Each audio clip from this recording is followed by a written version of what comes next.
confirmation bias is simply saying that we pay more attention to evidence that support our beliefs and our values, and we downplay evidence that does not support our beliefs. Now, you can read about confirmation bias. You can just Google it and you'll find, or YouTube it, and you'll find loads and loads and loads of information on that. But the confirmation bias is like, when you walk into like your job, and you ask you greet your manager, your CEO, or whatever the case might be, and then normally they're really friendly. They walk on the phone like just good morning, and you're like, ooh, they're in a bad mood.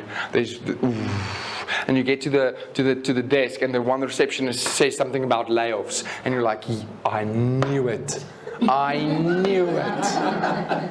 And then another colleague comes in because they heard the word layoffs, and like, I heard something about layoffs last week, and now you're like, I should not have said that in the meeting. Oh my word, what am I going to... Meanwhile, your boss's 7 plus minus 2 was just completely filled, and he or she was reading an article, and then just gave you a wave instead of a, hey, good morning, how are you? And now we jump on that. Well, that's actually the bandwagon. Sorry, that's not confirmation bias. And we jump on this bandwagon, and we don't know. We don't know why we do it. We just do it. Okay, going back to the confirmation bias. Sorry. The confirmation bias, there's a study that's been done.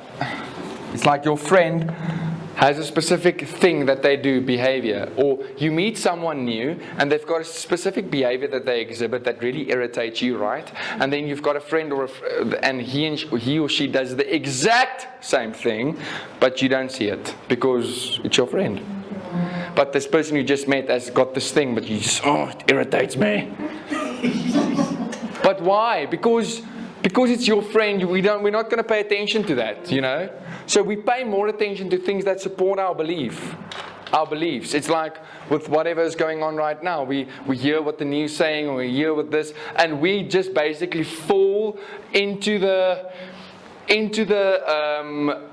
category that we want to put it into. For example, beautiful example. So 2 nights ago, I got this small little, it's not a rash, it's a allergy.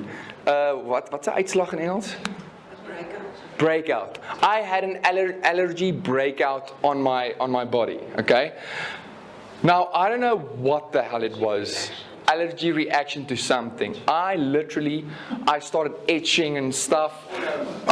When I took out my t-shirt, I was like completely like red, with a lot of just this, and I was like, damn, what can it be, and blah blah blah blah blah.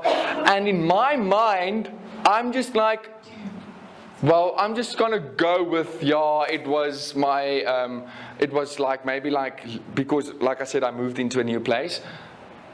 Guys, it could be anything, but in my mind, it was like, no, it's just because I moved into a new place, and there was most probably like dust or a specific thing from a tree that fell on the towel, and then I just, I dried myself with that towel, and that is the reason. Guys, it could be something, and I ate anything. I just, in my mind, I went with that because, that was the most reasonable. So that makes sense to me, so I'm just going to go with it, because I pay evidence to the things that support my beliefs. If somebody had to say, but Franco, what if it's just like something that you ate, or with regards to that, I'm like, no. In my mind, it's that. And you will believe that to be true.